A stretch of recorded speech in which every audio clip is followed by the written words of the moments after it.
તે આપણને આપવા જ બેઠા છે, પરંતુ તેમની સાથે સોદાબાજી કરવી નહીં. શુભ સંકલ્પ ભગવાન અને ગુરુ હંમેશા પૂરું કરશે, પણ શ્રદ્ધા પૂરી રાખવી. પછી આત્મદત્ત સ્વામીનું પ્રેરક પ્રવચન. મુંબઈમાં યોગીજી મહારાજ પોતે સભામાં પધાર્યા, સામે વજુભાઈ શેઠ બેઠા હતા. એમને બહુ આમ બોલવાની છૂટ યોગીજી મહારાજ સાથે. એટલે વજુભાઈ શેઠ કે યોગી બાપા તમે અમારા બધા ઉપર રાજી રહેજો. યોગી બાપા કે વજુભાઈ જો અમારો રાજીપો થાય ને તો બૈરા મરી જાય, છોકરા મરી જાય, ધંધામાં ખોટ જાય. એ કે ના એવો રાજીપો નથી જોતો, એવો આપણને પોસાય એમ નથી. જોકે મોટા પુરુષ દયાળુ છે, ભગવાન દયાળુ છે, એવું નથી કરતા કે બધાનું બધું લઈ લે છે. એ આપણને આપે છે, પણ એક ધ્યાન રાખે છે, આપણને બહુ બંધન નહીં થવા દે. એ તો એમની વિરુદ્ધ છે. એને આપણને વધારે સુખિયા કરવા છે, એટલે સંસારમાં બંધન નહીં થવા દે. ગુણાતીતાનંદ સ્વામી કે રૂપવાન સ્ત્રી, જાજુ દ્રવ્ય અને સારી મેળી મળી, તે સત્સંગીને પણ માયાનું બંધન થયું. માટે એ તો જેવું તેવું સાધારણ મળે એ સારું છે. બહુ મળે ને બંધન થઈ જાય. અત્યારે આપણે બેઠા છીએ, આ પારાયણમાં આવીને 1.5-2 કલાક આપણે કાઢવાના, પણ ધારો કે આપણામાંથી કોકને ગુજરાતના ચીફ મિનિસ્ટર બનાવી દે અને પછી કે તમે અમારી પારાયણમાં આવજો ને, મને ટાઈમ નથી. હોય ટાઈમ આપણને, અને પછી આવીએ તો બાપા હોય ત્યારે આવીએ અને સ્ટેજ ઉપર બેસીએ અને પ્રવચન કરીને જતા રહીએ. બાપાનું પ્રવચન સાંભળવા આપણને ટાઈમ ના હોય. પછી ચીફ મિનિસ્ટર થઈ ગયા તો એવા ચીફ મિનિસ્ટર પણ શું કામનું કે આપણે કલ્યાણનું કાંઈ ન થાય. અત્યારે આપણને કે તમે સેવા કરો, ઝાડુ લઈને હાથમાં લઈને મંડી પડીએ, પણ આપણને જો અનિલભાઈ અંબાણી જેટલી સંપત્તિ આવી જાય પછી થાય આવું કામ? નહીં થાય. સત્સંગ ન થાય, સેવા ન થાય, ભક્તિ ન થાય, ત્યારે થાય શું? ગુણાતીતાનંદ સ્વામી કહે છે કે આ ખંડેરાવ એ એક દિવસમાં જેટલું પાપ કરે એટલું ગરીબ માણસ આખી જિંદગીમાં ન કરે. પાપ ભેગા કરવાના, ત્યાં મોટા થઈને કરવાનું શું? પાપ ભેગા કરવાના. એવા મોટપમાં આપણને નથી ચડાવવા એમને, એટલે આપણને માપમાં રાખે છે. હા, આપણે એવા ખમતીધર થઈએ કે આપણે આખી દુનિયાના રાજા બનીએ અને છતાં પણ સંતના ચરણમાં બેસવાની નમ્રતા આપણામાં આવશે ને, એ દિવસે આપણને દુનિયાના રાજા બનાવી દેશે. એવો અમને વિશ્વાસ આવશે ને કે આને બંધન નહીં થાય, તો એ આપવા જ બેઠા છે, એમને કંઈ લઈ નથી લેવું. પણ બંધન થવા માંડ્યું તો એ આપણું લેશે. એમને આપણા જીવનું હિત કરવું છે. એને આપણને આત્યંતિક જે દુઃખથી સુખ ઉપજે એ દુઃખ આપે દયા કરી. જે દુઃખથી આપણને સુખ મળવાનું છે ને, જો આ ન સમજાણું હોય ને તો પછી આપણને સત્સંગની અંદર પણ મજા નથી આવતી. એટલે શું થાય? આપણું ધાર્યું નથી થતું, એવા ને એવા ફરિયાદો આપણી રહ્યા કરે. એક બાળક એના પપ્પા સાથે પસાર થતો હતો અને રસ્તામાં પેલા એના પિતાના મિત્રની દુકાન આવી, ચોકલેટોની દુકાન, બધી સરસ મજાની ચોકલેટો. એટલે પછી એ વખતે પોતાના મિત્રના દીકરાને જોયો એટલે બોલાવ્યો કે આવ બેટા લે, આ ચોકલેટ છે, લો આટલી બધી, આખા તબાસડામાં ભરીને ચોકલેટો જેટલી જોઈએ એટલી લઈ લેતો. એ કે કાકા તમે આપો ને, તારી જાતે લઈ લેતો? એ કે ના તમે આપો. તો કીધું સારું લે હું આપું. એમ કરીને એને ખોબો ભર્યો આમ, અને ખોબો ભર્યો ને પેલા છોકરાએ પોતાનું ખમીસ ધરી દીધું આમ નાખવાની અંદર, લઈ લીધી બધી. પેલા કીધું કે તે તારી જાતે કેમ ન લીધી? એ કે જો કાકા મારા હાથ નાના છે અને તમારા હાથ મોટા છે. હું લઉં ને તો એક મુઠ્ઠી આવે, તમે આપો ને તો ખોબો ભરીને આવે. સમજાણું? આપણને એટલો તો વિશ્વાસ આવે કે આપણા કરતા એમના હાથ મોટા છે, ભગવાનના ને ગુરુના હાથ આપણા કરતા મોટા છે. એટલે આપણે શું કામ મુઠ્ઠી ભરીએ? તમે આપો, જે આપવું એ આપો. હું શું કામ માગીને દુઃખી થાઉં કે માગ્યા પછી મારું થોડુંક મગાઈ જાય તો એમને જાજુ આપવું હોય અને આપણે આટલું માગીને ઉભા રહે? એમ નહીં, તમારે જે આપવું એ આપજો. તમારે જે આપવું, મને વિશ્વાસ છે કે તમે મારું હિત કરનાર છો, તમે મારું ખરાબ કરશો નહીં. પ્રાર્થના આવી કરવી, એમના પર છોડતા શીખવું. અને આખો દિવસ કામ પુરુષ પ્રયત્ન કરવાની ના નથી, એ કરવો, પણ રાત પડે ને ત્યારે આપણે ઈષ્ટદેવ આપણા ગુરુના ખોળામાં માથું મૂકીને સૂઈ જવું. આ તમને સોંપ્યું. ફળ આપવું એ તમારા હાથની અંદર છે. નિર્ભયતા, ભગવાન સામે દ્રષ્ટિ એટલે ભગવાન જ આપણા તારણહાર છે. અને ભગવાન સામે દ્રષ્ટિ એટલે જે કરવું એ ભગવાનને રાજી કરવા માટે કરવું. કે હું આટલું કરું, તમે મારા માટે આટલું કરો. એ સોદાબાજી છે. આ બધી માનતાઓનું બધું છે ને સોદાબાજી. બધા સંતો વાત કરે છે કે હનુમાન દાદાને પેલો પ્રાર્થના કરતો હતો એક વણિક, કોઈ તો માફ કરજો, આ તો વધારે એનું જ કહેવાય છે બધું. જ્યારે લોભની વાત આવે ને ત્યારે, એ હનુમાન દાદા જો તમે આમ મને રાજી થઈ અને 5 લાખ રૂપિયાની લોટરી લગાડ દો તો હું તમને 1 ડબ્બો તેલ ચડાવું. હનુમાન દાદા બોલ્યા, મૂર્તિમાંથી બોલ્યા, એ કે આ તું મારી સાથે સોદાબાજી કરે છે. હું તને 5 લાખ રૂપિયા આપું, તું મને 1 ડબ્બો તેલ ચડાવે. એના કરતાં હું એક સ્વિમિંગ પુલ બનાવીને તેલનું ટેન્કર ખાલી કરીને ધુબાકા ન મારું. આવી સોદાબાજી કરીને તું મને છેતરવા માટે આવ્યો છે. તે પેલા એક બીબડી હતી, એ કે અબ્દુલ, એનો દીકરો બીમાર પડ્યો હતો, એટલે કે એ અલ્લાહ, मेरा अब्दुल यदि अच्छा हो जाएगा तो मैं तुमको आब जैसी रोटी खिलाऊंगी. એટલે ઓલો અબ્દુલ પથારીમાં હૂતો હૂતો સાંભળતો હતો, તાવમાં હૂતો હતો ને. એ કે અમ્મા અમ્મા तू अल्लाह को कहती है कि यदि मैं अच्छा हो जाऊंगा तो तू उसको आब जैसी रोटी खिलाओगी, इतनी बड़ी तावड़ी कहाँ से लाओगी? तो कि चुप, मैं तो अल्लाह को फौसला रही हूँ. એ ફોસલા એવો છે, આપણા બધા ફોલાવવાના ધંધા છે. આપણે જે વાત કરીએ છીએ ને કે તમે આટલું, એ બધા ભગવાન કૃપાળુ છે અને આપણા સંકલ્પ પૂરા કરે જુદી વસ્તુ છે, બાકી ફોસલા એવા નથી.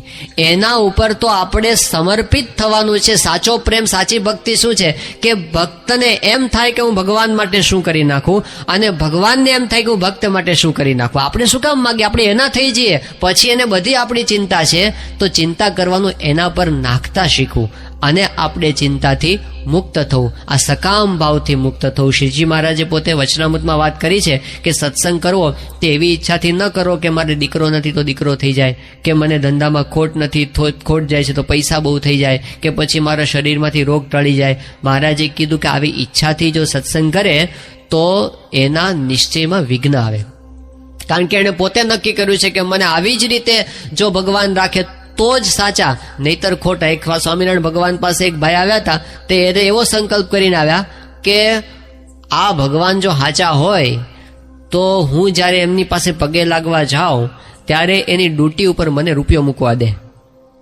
હવે આવા પ્રકારનો સંકલ્પ કરીને બેઠા એ, અને આવ્યા છેલ્લે, બધાની સાવ છેલ્લે આવ્યા. મહારાજે ઓલા આમ જોયું, શ્રીજી મહારાજે, અને પોતે ગાદી ઉપર હુઈ ગયા અને પોતાનું પેરણ ઊંચું કર્યું કે મુખ ડ્યુટી ઉપર રૂપિયો મુકાયો. પછી એને કીધું કે તું ડ્યુટી ઉપર રૂપિયો મૂકવા દો તો હું હાચો, નહીં તો હું ભગવાન મટી જાઉં. આવું કઈ શાસ્ત્રમાં લખ્યું છે કે ડ્યુટી ઉપર રૂપિયો મૂકવા દે ભગવાન કહેવાય? પણ આવા સંકલ્પો કરીને બેસે, ભગવાન કૃપાળુ છે, પૂરા કરે. ન કરવા હોય તો નાય કરે. યોગીજી મહારાજ અંતર્ધાન થયા, એમના પછી એમના સ્થાને ગુરુપદે પ્રમુખ સ્વામી મહારાજ આવ્યા. હવે પ્રસંગ કેવો બન્યો કે વડોદ નડિયાદની બાજુના ગામના એક હરિભક્ત, આપણા બહુ જૂના, દત્તરામ બારોટ, શાસ્ત્રીજી મહારાજના વખતના, એ દત્તરામ બારોટના દીકરીના દીકરા, એમના દૌહિત્ર, એટલે એ પોતે પ્રમુખ સ્વામી મહારાજની સાથે બાળપણથી રમતા હતા અને એમની સાથે સારી એવી મિત્રતા એમને હતી પહેલેથી. તો બન્યું એવું કે યોગીજી મહારાજ ધામમાં ગયા પછી પ્રમુખ સ્વામી મહારાજ જ્યારે ગાદી પદે આવ્યા, એ વખતે આમને પોતાને મનમાં શંકા થઈ. એમને થયું કે આ તો શાંતિલાલ તો આપણી હારે જ ફરતા હતા અને આપણે મિત્ર હતા, એ ગુરુ થઈ ગયા અને આપણે તો એમ કહીએ છીએ કે એમાં ભગવાન રહ્યા છે, એ બધું તો કેવી રીતે મને મનાય? આ તો અમે ભેગા રમતા હતા ને એ બધા. એટલે મનમાં શંકા કુશંકા બહુ રહ્યા કરે. હવે એકવાર સ્વામીશ્રી પોતે એક વિચરણમાં હતા ને એ વખતે દર્શન કરવા માટે ગયા હતા આ હરિભક્ત, એટલે એમણે સ્વામીશ્રીની સાથે જ બધા જમવા બેસતા હરિભક્તો સામે. એમણે સંકલ્પ એવો કર્યો કે પ્રમુખ સ્વામી પોતે આ જમવા માટે બેઠા છે, તો એના થાળની અંદર લાડુ હતા. તો એમણે કીધું કે સ્વામીશ્રી મને આ પ્રસાદી આપે. અને સામે જે બેઠા હતા હરિભક્તો 40-50 બેઠા હતા. એમણે એવું નક્કી કર્યું કે મને એકલાને આપે ને બીજા કોઈને ન આપે તો હું એમ માનું કે આ ભગવાનનું સ્વરૂપ છે ને, તો એની અંદર ભગવાન રહ્યા છે ને, તો અંતર્યામી છે, બાકી બધું ખોટું. આવું નક્કી કરીને બેઠા. હવે સ્વામીશ્રીનું ભોજન પૂરું થઈ ગયું, સ્વામી એની સામું ન જોયું, એટલે આમને તો એકદમ ધબકારા વધી ગયા કે પતી ગઈ વાત, ખેલ ખલાસ, હવે કાંઈ નથી. અને થાળ જતો હતો ને એ વખતે છેલ્લે સ્વામીએ રોક્યો કે ઉભો રહો, બોલાવ્યા, આવો. અને એમણે બોલાવી અને સ્વામીએ એને પ્રસાદીનો આપ્યો લાડુ. અને પછી સ્વામી બોલ્યા, સ્વામી કે એવો સંકલ્પ શું કામ કર્યો કે મને એકલાને પ્રસાદી મળે? એવો ન કરી આ બધાને મળે. એટલે પેલા એકદમ હાથ જોડી ગયા. એમણે કીધું કે સ્વામી માફ કરજો, મેં આવી શંકા કરી. સ્વામી કે જુઓ, આ સંકલ્પ ભગવાને કૃપા કરીને પૂરો કર્યો, પણ ધારો કે પૂરો ન કર્યો હોત તો તમને ખોટ હતી કે અમને ખોટ હતી? એ કે સ્વામી ખોટ તો મને હતી. સ્વામી કે બસ હવે આવા સંકલ્પો કોઈ દિવસ કરવા નહીં. શાસ્ત્રીજી મહારાજ અને યોગીજી મહારાજના વચનમાં વિશ્વાસ રાખવો કે મોટા સંત બોલી ગયા છે, સાચું છે, વિશ્વાસ રાખવો એવી રીતે નિશ્ચય થાય છે, આવી રીતે તર્કથી નિશ્ચય નથી થતો. અને એમને વાત બેઠી.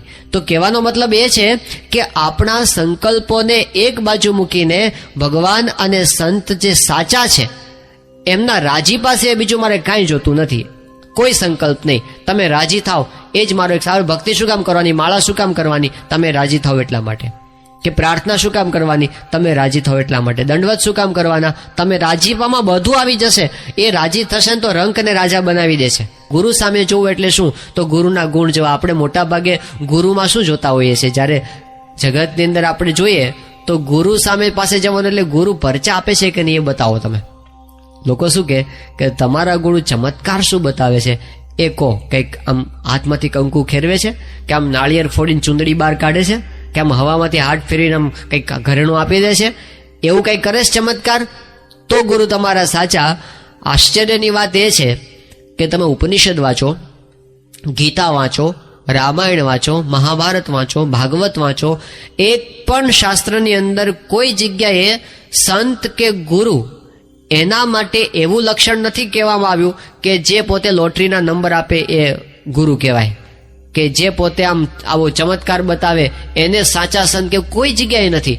છતાંય લોકો મીરાબાઈ ને નરસિંહ મહેતા કોને લોટરીના નંબર આપતા હતા કહો, પણ છતાંય સંત છે. તો સંત કે ગુરુનું લક્ષણ એવું નથી કે જે આવા પરચા બતાવ કરે, પણ લોકોને અપેક્ષા એની રહે છે.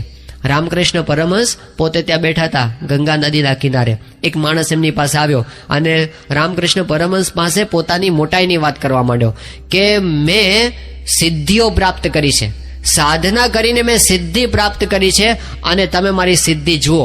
એમ કરી અને રામકૃષ્ણ પરમહંસની સામે એ પોતે નદીના પાણી ઉપર ચાલતો સામા કિનારે પહોંચ્યો અને પાણી ઉપર ચાલતો પાછો આવ્યો. એને એમ કે પરમહંસ મારાથી બહુ પ્રભાવિત થઈ જશે. રામકૃષ્ણ પરમહંસે હામુય ન જોયું. એણે કીધું તમે જોયું હું પાણી પર ચાલીને પાછો આવ્યો. એ વખતે રામકૃષ્ણ પરમહંસ બોલ્યા કે કેટલા વર્ષ સાધના કરી? એમણે કીધું કે અમે 30 વર્ષ સુધી સાધના કરી અને આ સિદ્ધિ પ્રાપ્ત કરી છે. રામકૃષ્ણ પરમહંસ બોલ્યા કે 30 વર્ષની અંદર 2 પૈસાનું કામ કર્યું. આ છેડેથી સામે છેડે જો હોડીમાં બેસીને જવું હોય ને તો 1 પૈસો થાય છે, ત્યાંથી પાછા આવવાનો 1 પૈસો થાય છે. આનાથી વધારે તે બીજું કાંઈ કર્યું નથી. આને ને આધ્યાત્મિકતાને કોઈ લેવા દેવા નથી. આનાથી તું પણ ભગવાનને નહીં પામી શકે, તને પણ અંતરમાં શાંતિ થવાની નથી અને તારામાં જોડાશે બીજા કોઈને શાંતિ થવાની નથી. આ તો સ્ટન્ટ છે, આ તો આર્ટ છે. જેમ દુનિયાની અંદર લોકો આર્ટ શીખે છે, જાત જાતની કળાઓ, કોઈ સરસ ચિત્રકાર બને છે, કોઈ સંગીતકાર બને છે, કોઈ તબલા વાદક બને છે, કોઈ વાયોલિન વાદક બને છે, એમ આ એક આર્ટ છે. તમે ચમત્કાર કરતા હશે, કઈ સ્પિરિચ્યુઅલ, અરે તમે સ્પિરિચ્યુઅલ સ્ટન્ટ કહો, તમે બીજું કંઈ નથી. પણ આધ્યાત્મિકતાને એને કોઈ લેવા દેવા નથી. હિમાલયના સિદ્ધ યોગીઓ નામનું પુસ્તક છે અને એમાં બધી સિદ્ધિઓની વાત, આ બધી ખોટા નથી, સાચી સિદ્ધિ છે. એ લોકો સિદ્ધિ ખરેખર લઈને બેઠા હોય છે કે એવા ચમત્કાર બતાવે કે દિલ્હીની અંદર કોઈ ડિપાર્ટમેન્ટલ સ્ટોરની અંદર કોઈ એક રેફ્રિજરેટર પડ્યું હોય એ ત્યાંથી ઊંચકી અને હિમાલયની ગુફા મૂકી દે, ત્યાંથી લાવી દે. આ સિદ્ધિઓ છે, આ ચમત્કારો છે. પણ કન્ક્લુઝન તો એમાં એ આવે છે, જે કોઈ ભગવાનના માર્ગે ચાલે એ બધા કહે છે કે આવી સિદ્ધિ કે આવા ચમત્કાર એની આધ્યાત્મિક માર્ગમાં કોઈ કિંમત નથી. લોકો એનો ઉપયોગ કરતા હોય છે. એક બાર બહુ પ્રસિદ્ધ મહાત્મા એ ત્યાં મુંબઈ પહોંચ્યા અને એમના શિષ્ય હતા, ફિલ્મના એક્ટર હતા. એના ઘરે એનો ઉતારો હતો અને બન્યું એવું કે બધા પગે લાગવા માટે આવતા હોય, એના મિત્રો બધા બેઠા હતા ત્યાં. પેલા એક્ટરના બેન આવ્યા અને પગે લાગ્યા અને એ વખતે પેલા બાબા હતા ને જે, એને હવામાં હાથ ફેર્યો, એક વીંટી આવી ગઈ, સાચી વીંટી સોનાની. લે બચ્ચા લે. બધા તો આશ્ચર્યમાં પડી ગયા, બાબાજીને ક્યાં ચમત્કાર દિખાયા, હવા મેં હાથ ઘુમાયો, અંગૂઠી નિકાલ કરી દેલી. એ વખતે પેલી ભાઈ હતી, એમણે પોતે ઓટોગ્રાફ બુક કાઢી અને આપી કે બાબાજી આપકે હસ્તાક્ષર દીજીએ इसमें. એટલે એમણે લીધા પેલી ઓટોગ્રાફ બુક. હવે પેન એમની પાસે હતી નહીં એટલે એમણે બીજા પાસે માગ્યું, કોઈ પેન હોય તો આપો, તો મારે સહી કરવી છે. પેલી બાઈ કહે કે બાબાજી વીંટી નિકાલી, પેન નહીં નિકાલોગે? આ સિલેબસ બહારનો ક્વેશ્ચન. તમારે ક્યારેક કોલેજમાં આવી જાય ને, તમારે જે કોર્સમાં ન હોય ને આવી જાય તો કેવું થાય? ન નીકળી. તો કેટલાક તો આવા સ્ટન્ટ જ હોય છે. એની પણ વાત નથી, કેટલાક સાચા ચમત્કાર હોય છે એની પણ વાત નથી. ચમત્કાર એ ગુરુમાં જોવાના હોતા નથી, એમની સ્થિતિ, એમની સાધુતા એમના વર્તન પરથી જોવાની હોય છે. એ કઈ રીતે વર્તે છે, એમના જીવનમાં ગુણો કેવા છે. બાકી પરચા પરચીનું લાંબુ ના હાલે. એટલે હંમેશા ભગવાન સ્વામિનારાયણે આ વાત શીખવાડી, એમની ગુરુ પરંપરાએ આ વાત શીખવાડી કે કોઈ દિવસ પરચામાં અંજાશો નહીં. ત્યાં સુરતની અંદર સ્વામીશ્રી બિરાજમાન હતા અને એ વખતે આપણું ફારિસની અંદર એક દેશ છે ફિજી નામનો, નાનો સરખો દેશ છે. એ ફિજીની અંદર એક હરિભક્ત રહે છે નોંધડાના. હવે એમના ઘરની અંદર કેવો ચમત્કાર થતો હતો કે પેલી ઘરમાં પેલી મૂર્તિ હોય ને ગુરુ પરંપરાની, એમાં પ્રમુખ સ્વામી મહારાજની મૂર્તિમાંથી બધું કંકુ નીકળે. અને કંકુ એટલે આમ થોડું ઘણું નહીં, પણ 2-4 દિવસ થાય ત્યાં તો ઢગલો થઈ જાય કંકુ. અને એમ રીતસર આમ પડતું દેખાય. એટલે એણે બધા વિડીયો પાડી હતી, એના ફોટોગ્રાફ્સ પાડ્યા હતા એના ઘરની અંદર, આવું બધું જે ચમત્કાર થતો હતો ને એના. અને એ ફોટોગ્રાફ્સ એણે વિવેક સાગર સ્વામી ઉપર મોકલ્યા હતા. એટલે વિવેક સાગર સ્વામીએ પ્રમુખ સ્વામી મહારાજ પાસે આ બધી વાત કરી. સ્વામીશ્રી ભોજન કરતા હતા એ વખતે કે સ્વામી આવી રીતે ત્યાં ફિજીમાં પરચો થાય છે કે તમારી મૂર્તિમાંથી કંકુ નીકળે છે, અને એ બધું આટલો બધો આ ફોટા છે એના બધા, આ વિડીયો છે એની. એટલે આવી બધી વાતો પોતે કરતા હતા. સ્વામી કંઈ રિસ્પોન્સ નહોતા આપતા.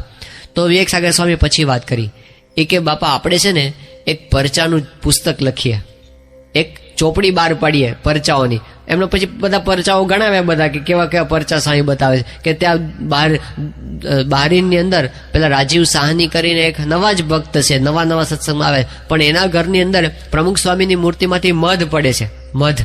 એટલે કીધું કે એ ત્યાંનો પરચો છે. ઓલું કરચેલિયાની અંદર તો પાણી પડતું હતું એનો પરચો છે. પછી બીજા બધા પરચાને યાદ કરાવ્યા કે સ્વામીશ્રીએ આમ 2 સ્વરૂપે દર્શન આપ્યા હોય, એવાય પ્રસંગો છે.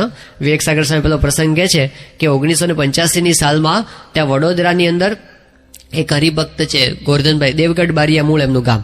અને એ ગોરધનભાઈને ઓપરેશન કરાવ્યું હશે કે એને બહુ બીમાર હતા, હોસ્પિટલમાં દાખલ કર્યા હતા એમને, સિવિલ હોસ્પિટલમાં વડોદરાની અંદર. અને બહુ ગંભીર પરિસ્થિતિ હતી એમની, અને બધાને એવું લાગતું હતું કે ગોરધનભાઈ નહીં બચી શકે.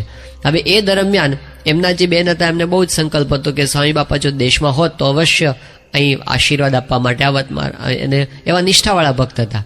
તો બન્યું એવું કે એક દિવસ સાંજને સમયે ત્યાં આગળ પ્રમુખ સ્વામી મહારાજ એ પોતે પધાર્યા, સાથે વિવેક સાગર સ્વામીને બધા સેવક સંતોને બધા જ હતા. અને ત્યાં એમના રૂમની અંદર આવ્યા, આશીર્વાદ આપ્યા, અને પછી એમ પ્રાર્થના કરી સ્વામી કે સારું થઈ જશે, તમે ચિંતા ન કરતા. અને પછી બહાર નીકળતા પેલા જનરલ વોર્ડ આવે, તો એમાં પણ કેટલાક તો પ્રમુખ સ્વામી આવ્યા, પ્રમુખ સાહેબ બધાને થઈ જાય. એટલે એમને કીધું બાપા આશીર્વાદ આપો. એટલે સ્વામી એ બધાને આશીર્વાદ આપતા આપતા ત્યાંથી પછી નીકળ્યા. હવે બીજે દિવસે અમને તબિયતમાં એકદમ સુધારો થવા માંડ્યો. એટલે એ વખતે ડૉક્ટરે પણ વાત કરી કે તમને ઘણું સારું દેખાય છે.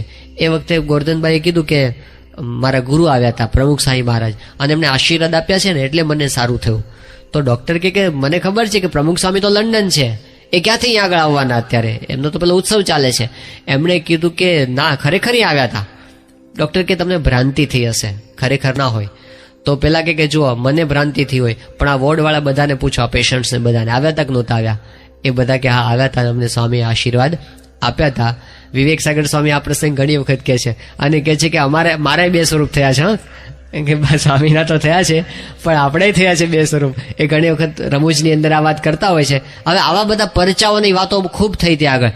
અને પછી કીધું સ્વામી આપણે છે ને એક પરચાની ચોપડી બહાર પાડીએ, એવું સ્વામીને કીધું. તો સ્વામી કે આપણો એ સિદ્ધાંત નથી, પરચાથી કોઈ મહત્તા નથી. સ્વામી કે આપણે સાધુતાની વાત કરવી, આપણે નિયમ ધર્મની વાત કરવી, આપણે ભગવાનની ભક્તિની વાત કરવી, પણ પરચા પરચીનો સત્સંગ આપણે કરવા માંગતા નથી. યોગીજી મહારાજ મુંબઈમાં બિરાજમાન હતા, અને એ વખતે અમેરિકાની અંદર જ્હોન કેનેડીનું મૃત્યુ થયું, એનું ખૂન થયું હતું. હવે આખી દુનિયામાં આ વાત પ્રસિદ્ધ થઈ ગઈ હતી, રેડિયો દ્વારા, ટીવી દ્વારા અને છાપાઓ દ્વારા. હવે એ વખતે યુવકો યોગી બાપા પાસે બેઠા હતા, બધા કોલેજના ભણનારા યુવકો બધા. બાપાને કીધું બાપા એક બહુ અગત્યની વાત છે. કે શું છે કે અત્યારે આપણે આખી દુનિયામાં સત્સંગ કરાવી દેવો હોય ને, આખી દુનિયા સ્વામિનારાયણ ભજન કરતી થઈ જાય, એનો એક સરસ ઉપાય છે. યોગી બાપા કે કહો શું કરીએ આપણે તો આખી દુનિયામાં સત્સંગ થઈ જાય. એમણે કીધું યોગ કે બાપા અમેરિકાનો પ્રમુખ જ્હોન કેનેડી એનું ખૂન થઈ ગયું છે, એનું ડેડ બોડી ત્યાં અમેરિકામાં પડ્યું છે. આપણે એવી જાહેરાત કરીએ કે અમારા યોગી બાપા એ જ્હોન કેનેડીને જીવતો કરશે, અને તમે જો એને જીવતો કરી દો તો બધું કામ થઈ જાય, આટલું જ ખાલી કરવાનું છે, તો આખી દુનિયામાં સત્સંગી થઈ જાય બધા જ. યોગીજી મહારાજ એકદમ હસવા માંડ્યા. એમની રીત હતી, જ્યારે બહુ જ હસવું આવે ને ત્યારે માથા ઉપર હાથ ઘસે, એટલે યોગી બાપા હસવા માંડ્યા. એ કે ગુરુ, જો આપણે જ્હોન કેનેડી ભાઈને અત્યારે જીવતા કરીએ ને તો આવતીકાલથી આ દાદર મંદિરની અંદર એટલા બધા મળદાની લાઈન થાય ને કે તમે કોઈ જીવતો માણસ બેસી ન શકો. આ કરવા માટે આપણે નથી આવ્યા, મરેલાને જીવતા કરવા અને બધું એ કઈ એ આધ્યાત્મિકતા જ નથી. હકીકત તો એ છે કે એને સુખિયા કરી દો તમે. એ જીવતા હોય તો સુખ્યા ને મરી જાય તો ભગવાનના ધામમાં જઈને સુખ્યા. એવું જ્ઞાન તમે આપો, એવી ભક્તિ કરાવો. સંતનું કાર્ય એ છે. નારદજી હતા, એને વાલિયાને શું આપ્યું? પેલા વાલિયા એવું કીધું કે મને તારી પાસે જે હોય એ બધું આપી દે. વાલિયાને શું કીધું? નારદજીને તારી પાસે જે હોય એ મને આપી દે. તો નારદજી પોતે કે તું પહેલી વખત મારી પાસે એવો માણસ આવ્યો કે જેણે મને એવું કીધું કે તારી પાસે જે હોય આપ. લોકો મને એમ કહે છે કે મને તમે લોકસભાની ચૂંટણીની ટિકિટ અપાવી દો, કોઈક એમ કહે છે કે મને દીકરો આપી દો, કોઈક એમ કહે છે કે મને નોકરી અપાવી દો, પણ તે એમ કીધું પહેલી વાર કે મારી પાસે જે હોય એ તને આપો, મારી પાસે ભગવાન છે એવું તને આપીશ. અને નારદજી એને આપ્યા. આખી દુનિયાના બધા મિલિયોનર અને બિલિયોનર ભેગા થઈ અને પોતાની બધી સંપત્તિ વાલિયાને આપી દેત ને તો એ નારદજીએ જે આપ્યું એ કોઈ આપી શકે એમ નહોતા. સંતની મહત્તા એ છે કે સંત આપણને ચપટી વગાડીને બંગલો ઉભો કરી દે એની મહત્તા નથી. આપણા જીવમાં ભગવાન આપી દે, આપણા અંતરમાંથી દોષો કાઢી નાખે ને આપણને અક્ષરધામનો કોલ આપે, આપણું કલ્યાણ કરી નાખે, એ એમની મહત્તા છે. દુનિયામાં બીજા કોઈ આપી શકે એમ નથી. એ સંતની મહત્તા. તો સત્પુરુષની સામે જોવાનું શું? આપણે એમને વાત કરી, ગુરુની સામે જોવું એટલે ચમત્કારો ન જોવા, ગુરુની સામે જોવું એટલે એના ગુણો સામે જોવું. સ્વામીશ્રી પોતે ત્યાં અમદાવાદની અંદર બિરાજમાન હતા અને એ વખતે ત્યાં આગળ વ્યક્તિગત દર્શનની અંદર બધા હરિભક્તો મળવા માટે આવતા હોય, એમાં એક અજાણ્યા ભાઈ આવ્યા અને આવીને સ્વામીને પગે લાગ્યા અને કીધું કે સ્વામી, હું અમદાવાદ અને મુંબઈની વચ્ચે ટીસી તરીકેની નોકરી કરું છું અને હું આપની પાસે કંઠી પહેરવા માટે આવ્યો છું, આપને મારે ગુરુ બનાવવા છે. એટલે સ્વામીશ્રીને વર્તમાન ધરાવ્યા, કંઠી પહેરાવી. એ વખતે પેલા ભાઈ બોલાય કે સ્વામી, હું આપની પાસે કેમ આવ્યો આપનો શિષ્ય થવા માટે? તો એની એક વાત છે, મારે તમને કહેવીશ. એમ કરીને એને પોતે વાત શરૂ કરી કે મારે રોજ આ ટ્રેનમાં ટ્રાવેલિંગ કરવાનું હોય તો કેટલાક લોકો એવા હોય કે જે અપડાઉન કરનારા હોય, એ રોજ અમારી સાથે રોજ ભેગા થતા હોય, અમે એને ઓળખતા હોય, અમને ઓળખતા હોય. એકવાર એવું થયું, એક કમ્પાર્ટમેન્ટની અંદર આવા બધા અપડાઉન કરવાવાળા બધા ભેગા થયા હતા. હું ત્યાં ઊભો હતો અને એ લોકો બધા ટાઈમ પાસ કરતા હતા અને બધા ગપ્પા જાત જાતની વાતો ચાલતી હતી. એમાં એક વિષય એવો નીકળ્યો કે આજના બધા ધર્મગુરુઓ કેવા છે એની વાતો નીકળતી હતી બધી. હવે આ જેટલા ભેગા થયા હતા ને બધા નાસ્તિક જેવા હતા, એટલે બધા એકે એક ધર્મગુરુનું ખંડન કરતા હતા. પેલા એક ધર્મગુરુની વાત નીકળે એટલે કોક કે એનું તો આવું સ્કેન્ડલ છે, પેલું કે એનું તો આવી વાત સાંભળી હતી, ત્રીજો કે એનું તો આવું હતું, ચોથો આમ કરે તો 5 મિનિટમાં તો એનું ફીંડું વાળી દે. પછી બીજાનો વારો આવે તે બીજા ગુરુની પર બધા તૂટી પડે, તે એને ઉપર આવું કરે. હવે આવી બધી વાતો ચાલતી હતી. એ વખતે અચાનક કોકના મોઢે તમારું નામ નીકળ્યું કે પ્રમુખ સ્વામી પણ બહુ મોટા ગુરુ છે. અને એ વખતે મેં જોયું કે જે લોકો ક્યારના બોલ કરતા હતા ને એ બધા બંધ થઈ ગયા, શાંત થઈ ગયા. એ બધા એક જ અવાજે કે ના, એ તો ખરેખર આ સંત છે, એમાં તો કંઈ કહેવા જેવું નથી. એ વખતે મને થયું કે જે લોકો ટાઈમ પાસ કરવા માટે પણ તમારો એક નેગેટિવ પોઈન્ટ શોધી ન શક્યા, તો આવા શુદ્ધ ગુરુ મને બીજે કાંઈ મળશે નહીં. ગુરુમાં જોવાનું તો આ પ્યોરિટી જોવાની કે આ કેટલા શુદ્ધ સંત છે, એમનું વર્તન જોવાનું કે એમાં કંઈ ડાઘ છે, એમના શિષ્યો કેવા છે, એમના ગુરુ કેવા છે એ જોવાનું. એમાંથી આપણને ગુરુનો મહિમા સમજાય છે. ગુરુની પાસે જોવાનું તો એમને ભગવાનમાં કેવી ભક્તિ છે જોવાનું. એમને પોતાને ભગવાનમાં ભક્તિ હોય તો આપણી અંદર દ્રઢ કરાવે. તો એમને કેટલું છે કે રાત દિવસ એમને જે ભગવાનનું અખંડ ભજન રહ્યા કરે છે, સ્મરણ રહ્યા કરે છે. એક પ્રસંગ છે, સ્વામીશ્રી પોતે મુંબઈની અંદર હતા, 1981 સાલનો પ્રસંગ છે કે એમને એક ઓપરેશન કરાવ્યું હતું સ્વામીશ્રીને ગોલ બ્લેડરનું. અને એ વખતે ખંભાલા હિલ હોસ્પિટલમાં સ્વામીશ્રી આરામ કરતા હતા. એ વખતે ડૉક્ટર કિરણભાઈ દોશી એ ત્યાં સેવાની અંદર હાજર હતા. તો એમને અચાનક સ્વામિનારાયણ સ્વામિનારાયણ સ્વામિનારાયણ એવો અવાજ સંભળાવવા માંડ્યો. તો એમને તપાસ કરી કે અવાજ આવે છે ક્યાંથી અડધી રાત્રે, અને તપાસ કરતા કરતા પહોંચ્યા તો સ્વામીશ્રી સૂતા હતા.